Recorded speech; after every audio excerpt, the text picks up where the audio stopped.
of a deal being any closer. Dak responded to Blake Jarwin's Instagram post asking if the QB wanted to run it back in a few months. Dak responded simply with, quote, "That's the only way I see it." CeeDee Lamb and Dalton Schultz both chimed in with positive comments as well. So, Shannon, what do you read into this? Make it nothing. The same thing I make of everything that I see on IG for the most part, Skip. We have to infer. We see somebody post the money. Oh, man, they loaded. They got a boatload of money. We see somebody posted up in front of cars. Man, look at the fleet they got. And they probably in front of rental cars.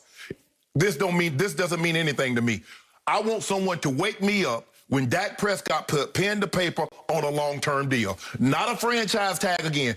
The Cowboys have been saying this. Steven and Jerry Jones, Dak's a franchise guy. Dak's our guy. Nobody is more fond of Dak Prescott than the Dallas Cowboys. Yep. And I ain't seen no contract. And Dak is saying all the right things as he should, because I'm not going to mess up my opportunity. Oh, man, Dak's looking at other opportunities. No, I'm going to say, oh, yeah, I want to run it back. I want to run it back. Sure, Dak wants to run it back, but Dak wants to run it back at fair market value.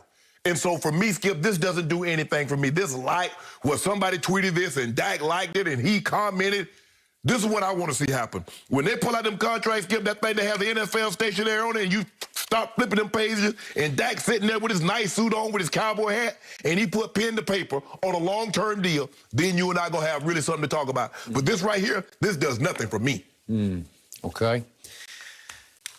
Shannon Sharp, as you know, I am virtually a lifelong Dallas Cowboy fan. It's not quite lifelong because they weren't born until after I was born. Yeah, okay, 1960. So not until I was 9 years old. Yeah. So in my 10th year on this planet, my uncle, who lived in Dallas, actually took me to a game at the old Cotton Bowl. And I saw then what were called the St. Louis Cardinals, a football team, as well as a baseball team, play the Dallas Cowboys and win that day. But I was smitten for life, in large part because of the stars on the shoulder pads in those days. Do you remember those days? Yeah, I do. And on the side of the helmet. They wear them sometimes their throwbacks, Skip. Don't they wear them sometimes for their throwbacks? Every once in a while, they do. So I'm here to tell you that with this moment, it has come to this for us on this show, having to try to read into some silly IG post that means Dak is a Cowboy for life, the way I'm a fan for life. Right. The depression of this is pulling me down into the abyss. Right. And I'm not exaggerating. As a Cowboy fan, I have never been more depressed about my chances that I went from mountaintop to Death Valley in 1 year. Because last year was just abysmal for me from start to finish. Because they narrowly lost that opener to kick off the game out here against the Rams in their brand new multi-billion-dollar stadium. And it was a close call, and I thought they got robbed on a push-off call, remember, on Michael Gallup. Ramsey. And they lost. And then it went from bad to worse, and you know the rest of the story. And then Dak was lost in the 5th game, and it was just a long, miserable year in which they actually had a little bounce back at the end that cost them some crucial draft spots, right? Yeah, you slid down three or four spots. So what am I supposed to do with this as a fan? Because I don't like any of it. Dak is now engaged in a public PR battle with Jerry and Stephen Jones. They've got their radio shows. Dak's got Instagram. IG. and he's trying to win in the court of public opinion by saying, hey, that's the only way I see it. I want to be a Cowboy for life. Blake, you and I.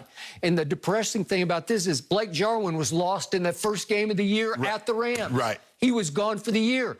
He was the guy that Dak called maybe the best athlete on the team. Best athlete on the team? Well, it should have become close, Skip, because they probably was rehabbing together. Blake was, you know, I don't know with the protocols how it was. Could you still be at the facility? I don't know. Right. So now I hear all kinds of conjecture and speculation about the extent of Dak's career-threatening injury, that he needed a second surgery to get right, which is not unusual, as you pointed out.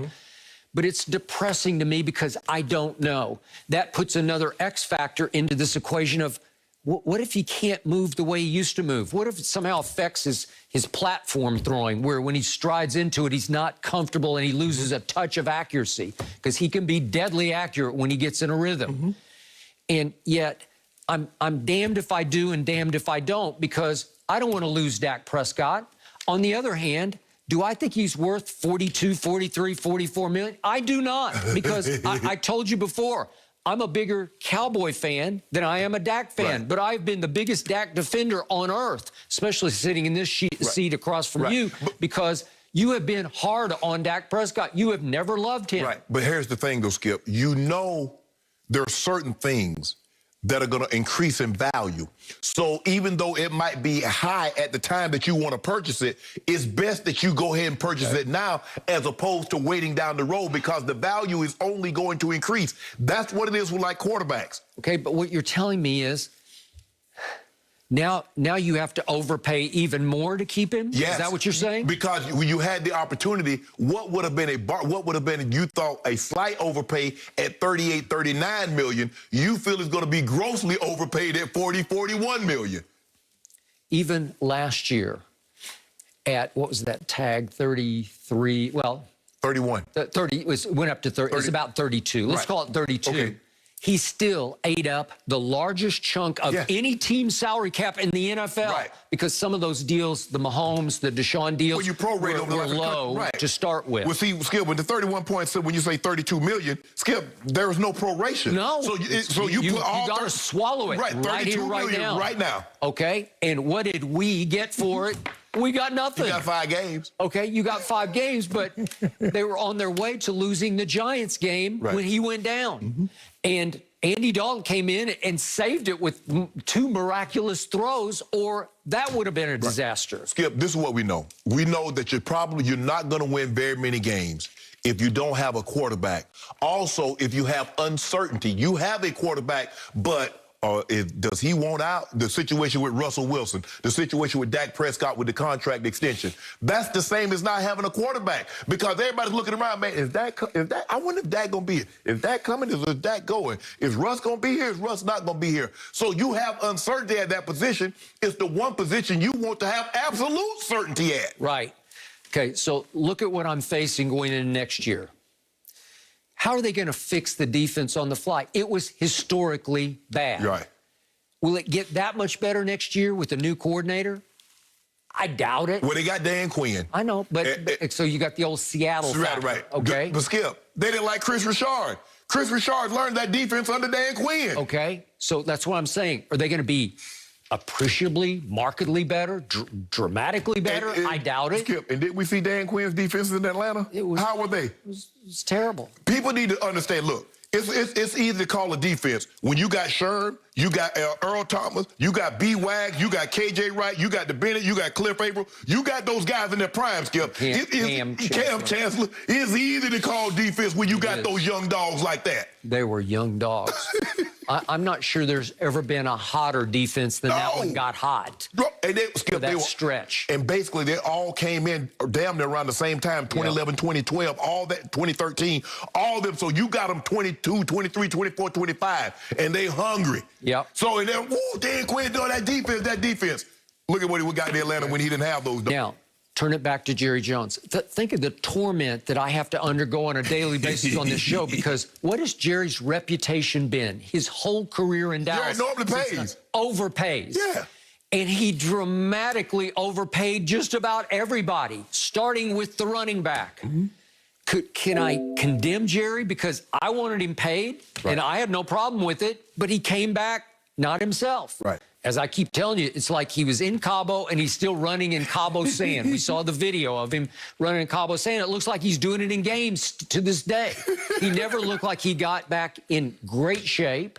He lost a touch of burst, and that's all you need to lose in this league, and all of a sudden, you're just pretty good. You're just a power back now. Okay, you're a power back, and he's okay, but he's not worth the most money any back gets paid in this league. Right. And DeMarcus Lawrence, he comes and he goes. I see flashes, but I don't see consistent terror. Yeah, 20 million. You're supposed to be in the Pro. For 20 million a year as a D lineman, you got to be in the Pro Bowl every year. You got to. And Amari Cooper, they feared that the rival Washington football team was going to snatch him up for some record price for a receiver. So they said, okay, let's go to $21 million to keep him. Did he have a $21 million year? No, he did not. Let's be, Skip, and you and I, we agree on this.